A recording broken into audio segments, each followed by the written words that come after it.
VMware vSphere 8.0 की advance series में आपका एक बार फिर से वेलकम है। I M Manjeet Rawat, your online instructor. पिछली क्लास में हमने बात की थी कि किस तरीके से आप ESXi होस्ट को 8.0 ESXi होस्ट को कैसे इंस्टॉल करेंगे। हमने यहाँ पे हाइपरवाइजर टाइप 2 का सिलेक्शन किया है। मीन्स जो ESXi हमने इंस्टॉल किया वो VMware वर्कस्टेशन पे रन कर रहा है और सेम प्रोसीजर आप इस्तेमाल करेंगे जब आप इसको बेयर मेटल यानी बेस मशीन पे इंस्टॉल करते हैं। डिफरेंस सिर्फ इतना है, ESXi को अगर वर्क स्टेशन पे इंस्टॉल करेंगे तो ISO इमेज की रिक्वायरमेंट होगी और अगर आप इसको बेस मशीन पे इंस्टॉल करते हैं तो उस ISO इमेज को आप माउंट कर देंगे। जो भी उसमें फाइल्स दिखेंगे उस फाइल्स को कॉपी करेंगे अपने पेन ड्राइव में एंड बूटेबल पेन ड्राइव के जरिए आप अपना ऑन प्रोमाइसेस या बेयर मेटल मशीन को फॉर्मेट कर सकते हैं। ESXi होस्ट जो हमने इंस्टॉल किया था बाय डिफॉल्ट इसमें DHCP की IP एड्रेस आ रही है 192.168.1.2। ये अपने पास ESXi की डिफॉल्ट IP एड्रेस है which is provided by our router जो इंटरनेट के लिए हमने लगा रखा है। Now I am going to access. अभी हम अपने इस ESXi होस्ट को ब्राउज़र के थ्रू वेब ब्राउज़र के थ्रू एक्सेस करते हैं। रिमेंबर इंस्टॉलेशन के टाइम पे हमने एक पासवर्ड डिसाइड किया था। बाय डिफ़ॉल्ट यूज़र नेम आपका रूट रहेगा, ठीक है, और पासवर्ड जो भी आपने इंस्टॉलेशन के टाइम पे यूज़ किया था उस पासवर्ड के थ्रू आप इसको लॉगिन करा लेंगे। ये जो पेज आपको दिखाई पड़ रहा है, ये जो डैशबोर्ड आपको GUI फॉर्मेट में दिखाई पड़ रहा है which is related to inventory, और यहाँ पे हम दो तरीके की इन्वेंट्री देखेंगे। एक अपने पास ESXi होस्ट की इन्वेंट्री होगी और दूसरा जब हम vCenter सर्वर इस्टेब्लिश करेंगे उस vCenter सर्वर की इन्वेंट्री सेपरेट दिखाई पड़ेगी। बिल्कुल बेस से स्टार्ट करते हैं। थोड़ा सा हार्डवेयर के बारे में डिटेल्स आपको शेयर कर दूँ, क्या अलग है इस ESXi 8.0 में, उस पर थोड़ा सा डिस्कस कर लेते हैं और उसके बाद फिर हम बात करेंगे इन सभी ऑप्शंस के बारे में। एजेंडा बिल्कुल क्लियर है। एडवांस सीरीज के केस में हम आपको इसमें कंप्लीट डिटेल शेयर करने वाले हैं। अभी हम ESXi पे हैं। ESXi कंप्लीट करने के बाद हम डोमेन पे जाएंगे। डोमेन कंप्लीट करने के बाद अपना शेयर स्टोरेज आएगा जिसमें हम जितने भी शेयर स्टोरेज टाइप्स होते हैं उन सभी के बारे में बात करेंगे। डैशबोर्ड पे जो होस्ट पे क्लिक करने के बाद ऑप्शंस हैं वो है गेट vCenter सर्वर, रजिस्टर और create virtual machine, shut down the ESXi host, reboot the ESXi host, refresh, और यहाँ पे एक्शन बटन दिखाई पड़ रहा है। Under the action same options आपको दिखाई पड़ रहे हैं। सर्विसेज यहाँ पे आपको मिल जाएगी। एंड मेंटेनेंस मोड में अगर आप अपने ESXi को ले जाना चाहते हैं वो ऑप्शन दिखाई पड़ रहा है। लॉकडाउन मोड अवेलेबल है जहाँ से आप अपने अकॉर्डिंग लॉकडाउन मोड की सेटिंग कर सकते हैं। परमिशंस में जो भी आपके डोमेन के यूज़र हैं या नया यूज़र आप क्रिएट करना चाहते हैं, परमिशन के ज़रिए हम यूज़र को अटैच करेंगे और यहाँ पे आप अपने ESXi के लिए डायरेक्टली सपोर्ट पे जा सकते हैं। Last option get SSH for the Chrome. SSH क्या होता है? आप अगर अपने ESXi होस्ट को सिक्योरिटी प्रोवाइड करना चाहते हैं, अपने क्रोम के लिए एक्सटेंशन यूज़ करना चाहते हैं तो आप यहाँ से डायरेक्टली डाउनलोड कर सकते हैं। उम्मीद है यहाँ तक कोई कन्फ्यूजन नहीं है, ये तो बेसिक है। एजेंडा हम लोगों का बिल्कुल क्लियर है। पहले हम VM से स्टार्ट करते हैं। VM क्रिएट करेंगे, इसमें OS इंस्टॉल करेंगे। OS में VMware टूल्स वगैरह जो भी ऑप्शंस दिखाई पड़ते हैं उन पे हम बातें करेंगे। Now before start, virtual machine create करने के पहले आप देखिए स्टोरेज वाले पार्ट में अभी 0 स्टोरेज दिखाई पड़ रहा है, जबकि हमने इंस्टॉलेशन के टाइम पे इसको 80 GB की हार्ड डिस्क प्रोवाइड करी थी, 80 GB की हार्ड डिस्क इसको प्रोवाइड की थी कि ESXi हमारा इस 80 GB की हार्ड डिस्क में अवेलेबल होगा। बट अनफॉर्चुनेटली यहाँ पे कोई भी हार्ड डिस्क हमें दिखाई नहीं पड़ रही है। इट मीन्स दैट आप वर्चुअल मशीन को क्रिएट नहीं कर पाएंगे। सो इसके लिए दो ही तरीके हैं, या तो आप शेयर स्टोरेज प्रोवाइड करिए या फिर आप अपने VMware वर्कस्टेशन में जा करके राइट क्लिक करेंगे ESXi पे, सेटिंग्स पे जाएंगे और सेटिंग के अंदर आपको ऐड पे क्लिक कर देना है। ऐड पे हार्ड डिस्क का सिलेक्शन करना है, नेक्स्ट करेंगे, नेक्स्ट करेंगे, नेक्स्ट। जितनी भी स्पेस आप ऐड करना चाहते हैं, लाइक अपने केस में हम इसको 100 GB का स्पेस प्रोवाइड करना चाहते हैं। सो ये local hard disk, additional local hard disk हमने अपने ESXi को अटैच कर दी। अब इस सेम हार्ड डिस्क को हम क्या करेंगे, कन्वर्ट करेंगे लोकल स्टोरेज में। यहाँ पे देखिए कोई भी स्टोरेज नहीं दिखाई पड़ रहा है। मे भी हो सकता है कि हमें ESXi रीस्टार्ट करनी पड़े, बट लेट मी चेक कि यहाँ पे अगर बाय डिफ़ॉल्ट दिखाई पड़ जाता है तो well and good. Create a new VMFS, next. Unfortunately आपको हार्ड डिस्क की इन्फॉर्मेशन नहीं मिल रही है बिकॉज हमने रनिंग केस में इसको अटैच किया है। तो मे बी आफ्टर रीस्टार्ट हमें इस ESXi की इन्फॉर्मेशन मिल जाएगी। तो हमने ESXi को रीस्टार्ट किया क्योंकि नई हार्ड डिस्क अटैच की है 100 GB को 100 गिग की, और उस 100 गिग की हार्ड डिस्क का इस्तेमाल करना चाहते हैं हम एज ए लोकल स्टोरेज, जिस पे हम क्या करेंगे, अपनी वर्चुअल मशीन्स को तैयार करने का काम करेंगे।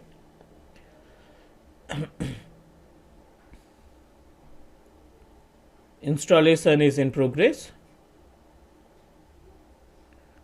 सॉरी नॉट इंस्टॉलेशन, रीस्टार्ट हमने किया है, मशीन अभी हमारी बूट कर रही है, so let's wait for few more minute.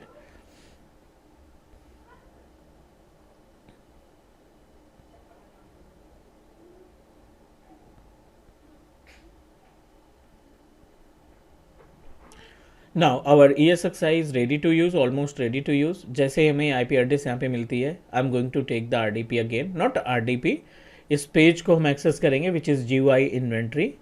System restart किया था, दैट्स वाई आपको फिर से क्रेडेंशियल प्रोवाइड करने की ज़रूरत पड़ेगी। चलिए, अभी भी स्टोरेज हमें 0 दिखाई पड़ रहा है, क्योंकि जो हार्ड डिस्क आपने अटैच की है उसको लाइव करना पड़ेगा, और लाइव करने के लिए आप न्यू पे क्लिक करेंगे, VMFS पे जाएंगे, सबके बारे में बात करेंगे, बट पहले अभी VMFS का पार्ट देख लेते हैं। 100 गिग की हार्ड डिस्क हमने अटैच की थी, वो हार्ड डिस्क आपको यहाँ पे दिखना है स्टार्ट हो गई। Type the name of your hard drive, तो हमने यहाँ पे नाम दे दिया लोकल स्टोरेज का, और क्लिक करेंगे next. Next, I wanted to utilize entire space, जितना भी स्पेस हमारे पास है 100 गिग का, I don't want to put for future, I am just going to proceed with the entire hard disk space, और इसको हम फिनिश कर देंगे। एक लोकल हार्ड डिस्क अपने पास रेडी है, जिसमें हम अपनी वर्चुअल मशीन्स को अटैच करेंगे, जिसमें हम VM को क्रिएट करेंगे, और फिर इसके बाद फिर हम इसमें एक ऑपरेटिंग सिस्टम विंडोज़ 10 का, 7 का, 8 का, जो भी ऑपरेटिंग सिस्टम आप इंस्टॉल करना चाहते हैं, you can proceed with that. VM पे आ जाइए आप, वर्चुअल मशीन्स पे, क्रिएट वर्चुअल मशीन पे क्लिक करेंगे हम। 3 मेथड है VM क्रिएट करने के लिए, create virtual machine, OA file and OVF and OA file के थ्रू बना सकते हैं, register an existing virtual machine. तो one by one, step by step चलेंगे। पहले क्रिएट न्यू वर्चुअल मशीन पे चलते हैं। नाम दीजिए वर्चुअल मशीन का, like I wanted to proceed with Windows 10, ESXi compatibility, guest operating system में विंडोज, और यहाँ पे आप Windows 10 must be a 64 bit, ठीक है, ताकि हम आगे जाके HADRS फॉल्ट टॉलरेंस की सर्विसेज vMotion SVMotion को कॉन्फ़िगर कर सकें। नेक्स्ट किया, ये अपने पास स्टोरेज है, और स्टोरेज में I don't want to utilize the entire space, 4 GB enough है, और हार्ड डिस्क में हम इसमें 25 GB हार्ड डिस्क देना चाहते हैं। 2 कोर का प्रोसेसर है, और इसके जी हार्ड डिस्क है, and all good, I think यहाँ पे सब कुछ ओके है। बट आप यहाँ पे क्लिक करेंगे ना, इस डिस्क की प्रॉपर्टीज़ पे क्लिक करेंगे तो आपको 3 ऑप्शन दिखाई पड़ेंगे। पहला ऑप्शन है thin provision, thick provision lazy, और थिक प्रोविजन ईगरली जीरोड। अब इनकी मीनिंग की बात करें तो अभी हम स्टोरेज को थोड़ा सा बचा के चलना चाहते हैं, that's why I am going to proceed with thin provision. और थिन प्रोविजन की जो मीनिंग होती है, which is you can consider it as a ballooning, ये बलूनिंग की तरह काम करता है। Means according to the data जो आप अपलोड करेंगे, जितने डेटा आप इस पे स्टोर करते जाएंगे, उसके अकॉर्डिंग ये आपके स्पेस को इंक्रीज करता जाएगा। आपने 25 GB का हार्ड डिस्क कलेक्ट किया है, यहाँ पे आपने थिन प्रोविजन कर दिया। एक्चुअल यूसेज आपका 10 GB का है, 15 GB फ्री है, तो वो 15 GB आप किसी दूसरे वर्चुअल मशीन को असाइन करा सकते हैं, right. It will consume the space according to the data. लेकिन लेजी और ईगरली के केस में आपने 25 GB दिया, आपने कोई भी डेटा नहीं रखा है, तब भी कोई भी OS नहीं इंस्टॉल किया, उसके बाद भी आपका पूरा का पूरा स्पेस 25 GB कंज्यूम्ड दिखाएगा। तो अभी के लिए हम थिन प्रोविजन पे चलते हैं। डे 1 है तो उतना ज़्यादा डीपली जाएंगे इसमें, धीरे धीरे करके पहले आप स्टेप कंप्लीट करो। वर्चुअल मशीन्स आप अपनी रेडी करिए, और वर्चुअल मशीन रेडी करने के बाद इंपॉर्टेंट पॉइंट आता है कि OS भी इसमें रन करना चाहिए, क्योंकि बाय डिफ़ॉल्ट आपने जो VM तैयार किया ना, इसमें कोई भी operating system, definitely operating system नहीं है, क्योंकि हमने अभी कोई भी OS वगैरह इसमें असाइन नहीं किया, करेक्ट। तो जब अगर इसको टर्न ऑन करते हैं तो it will give us okay, sorry ESXi से बूट कर रहा है, क्योंकि ESXi की ISO इमेज इससे अटैच है बेस मशीन से, तो ये ESXi से ही बूट करना स्टार्ट कर दिया। I don't want to install the ESXi host again, ठीक है। तो हम क्या करने वाले हैं, इसमें इस वर्चुअल मशीन के एक्शन में जाएंगे, आप एडिट सेटिंग पे जाएंगे, और एडिट सेटिंग पे जाने के बाद आपको एक ऑप्शन दिखाई पड़ेगा CD एंड DVD, ठीक है। होस्ट डिवाइस को हटा करके आप डेटा स्टोरेज पे क्लिक करेंगे, और यहाँ पे आपका जो लोकल स्टोरेज अटैच किया था उसकी इन्फॉर्मेशन आ जाएगी। अपलोड का आइकन दिखाई पड़ रहा है, जो कि आपके बेस मशीन से ऑपरेटिंग सिस्टम को सेलेक्ट करने के लिए इस्तेमाल करेंगे। यहाँ पे हम कोई भी एक ऑपरेटिंग सिस्टम इंस्टॉल कर लेते हैं, like I wanted to install Windows 10 ही कर लेते हैं, not an issue. I am going to install Windows 10, ये लगभग 5 गिग के आसपास है। सेलेक्ट किया और अपलोड इन प्रोग्रेस। 1% 5 GB का डेटा है तो definitely it will take time. थोड़ा सा इंतज़ार करते हैं, वीडियो को पॉज करते हैं और जैसे ही यह 100% होता है I am going to give you the steps कि कैसे आप इसमें OS इंस्टॉल करेंगे। उम्मीद है ये यहाँ तक कोई कन्फ्यूजन नहीं, कोई डाउट नहीं, सारी चीज़ें समझ में आ रही हैं। अगर डाउट है कमेंट करिए प्लीज़, डेफिनेटली हम विल हेल्प यू। अभी के लिए पॉज करते हैं वीडियो को। We successfully uploaded ISO image of Windows 10. So what you need to do, you just need to select it, 5.42 gig, and it's mandatory to make it connect and save the setting. And now you need to turn on your virtual machine. ठीक है, यहाँ पे हमने Windows 10 machine से Windows 10 के ISO image के through हमने अपने इस वर्चुअल मशीन के अंदर इंस्टॉलेशन का प्रोसीजर स्टार्ट कर दिया। अब बाकी के जो स्टेप्स हैं, राइट, बाकी के जो स्टेप्स हैं जैसे अपने ऑन प्रोमाइसेस पे आप इंस्टॉलेशन में फॉलो करते हैं, like we just need to click next, है ना, और install. It will give you option to select the types of Windows 10 like as a pro, basic, जो भी अलग अलग ऑप्शंस अवेलेबल हैं उनको हम सेलेक्ट करेंगे। आई डोंट हैव अ की, सो यहाँ पे हम इसको प्रो इंस्टॉल करना चाहते हैं क्योंकि इन फ्यूचर अगर हम इसका डोमेन का मेंबर बनाना चाहते हैं इसे, तो we can do that. I accept the term and license, next करेंगे, एडवांस पे जाएंगे, सॉरी कस्टम पे जाएंगे और इसको प्रोसीड कर देंगे।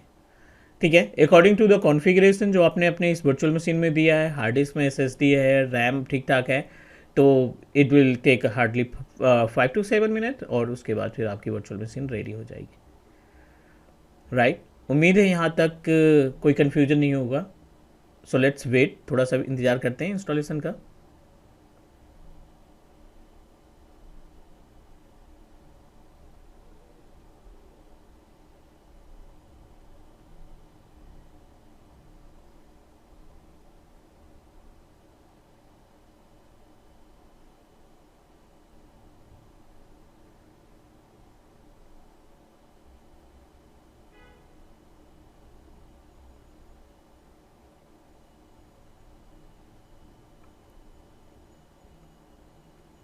%25%, so hardly it will take up to I think 3 to 4 minute time. और जैसे ही हमारी वर्चुअल मशीन रेडी होती है we can proceed for the next step. और अगला स्टेप है जिसमें हमें उसमें what we can say we can install the VMware tools, क्योंकि VMware tools work just like as drivers, collection of driver, और मल्टीपल इसमें GUI का ड्राइवर, निकार्ड का driver, multiple drivers are available and you can install directly. इंतजार करते हैं, जैसे ही हमारी वर्चुअल मशीन इंस्टॉल हो जाती है we can proceed for the VMware tools. और ये एडवांस सीरीज़ है गाइस VMware vSphere 8.0 की, और हम इसमें कोशिश करेंगे कि जितने भी इंपॉर्टेंट प्रैक्टिकल्स और उससे रिलेटेड क्वेश्चंस होते हैं, इंटरव्यू से रिलेटेड क्वेश्चन या फिर एग्जामिनेशन सर्टिफिकेशन से रिलेटेड क्वेश्चन होते हैं, उन सभी के बारे में डिस्कस करेंगे। I try to give you the complete practical as it is, जैसे पहले हमने आपको प्रोवाइड किए थे 6.5 में हमने सारे प्रैक्टिकल्स आपको दिखाए थे, वी सेंटर का, HADRS का, फॉल्ट टॉलरेंस का। सो इसमें 8.0 है तो डेफिनेटली बहुत सारी सर्विसेज आपको नई सीखने को मिलेगी, और बीच बीच में हम कंपेयर भी करेंगे कि 8.0 में और 7.0 में या 6.7 में क्या एक्चुअल गैप है, क्या डिफरेंस है, टेक्निकली क्या गैप है और क्या हमें एडिशनल चीज़ें यहाँ पे मिली हैं। सो उम्मीद है कि आप अपना सजेशन ज़रूर शेयर करेंगे इस प्लेलिस्ट के लिए, और साथ ही साथ AVD advance Azure virtual desktop की भी सीरीज़ स्टार्ट की हमने, माइक्रोसॉफ्ट 365 में भी हमने सीरीज़ स्टार्ट की है, तो आप साथ ही साथ उन सीरीज़ पे भी वीडियोस चेक कर सकते हैं और जो प्रैक्टिकल्स हैं उनको सीख सकते हैं। So almost completed, installation almost completed. ये हमारी वर्चुअल मशीन रेडी हो गई है विद ऑपरेटिंग सिस्टम, राइट। अभी तक हमने इसमें कोई OS नहीं इंस्टॉल किया था, बट नाउ अभी यहाँ पे ऑपरेटिंग सिस्टम रन कर रहा है।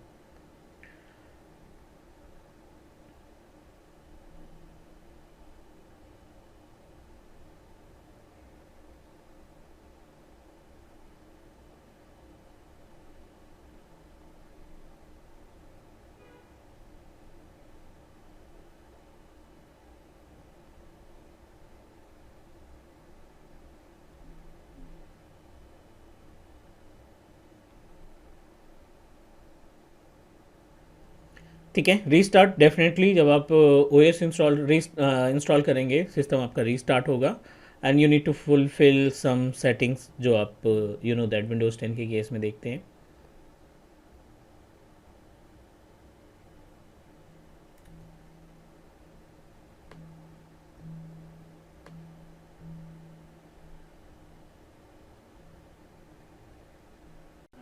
वर्चुअल मशीन इंस्टॉल सक्सेसफुली और हम इसमें VMware वर्कस्टेशन की वजह से VMware to not for the VMware workstation की वजह से आप जब भी कोई वर्चुअल मशीन क्रिएट करेंगे ना, इट्स मैंडेटरी कि आप इसमें VMware टूल को इंस्टॉल करेंगे. Because what happen, VMware tool क्या करता है, it's a collection of driver. तो टूल्स इंस्टॉल करने के लिए आप सिंपल सा एक्शन पे क्लिक करोगे और यहाँ पे आपको एक ऑप्शन मिलेगा गेस्ट का. गेस्ट के अंदर आप जाएंगे तो ऑप्शन दिखाई पड़ेगा इंस्टॉल VMware टूल. अब देखिए यहाँ पे अगर आपको याद होगा ये सक्साई जो पुराने वर्जन के हैं उनमें ऑप्शंस कम थे, यहाँ पे बहुत सारे ऑप्शंस दिखाई पड़ रहे हैं. तो डेफिनेटली कुछ ना कुछ नया है इसमें, बहुत सारी चीज़ें नई इन्वॉल्व की गई है. तो that will help us, right. तो वर्चुअलाइजेशन के केस में कंपनी के लिए भी बहुत ज़्यादा बेनिफिशियल होगा. अटैच करने के बाद आप इसको प्रोसीड करेंगे इंस्टॉलेशन के लिए और जैसे ही VMware टूल्स हमारा इंस्टॉल हो जाता है, आप अपनी वर्चुअल मशीन का RDP या पुटी के थ्रू एक्सेस करना चाहते हैं, किसी भी मेथड के जरिए आप इसको एक्सेस करना चाहते हैं, you can do that. Next किया और इंस्टॉल रीस्टार्ट होगी आपकी virtual machine and after that you can access it with the help of RDP या किसी भी अदर टूल्स के थ्रू हम इसका एक्सेस कर पाएंगे. उम्मीद है कि आज की क्लास में जो भी हमने डिस्कस किया ये सभी पार्ट, सभी स्टेप्स आपको समझ में आ गए होंगे.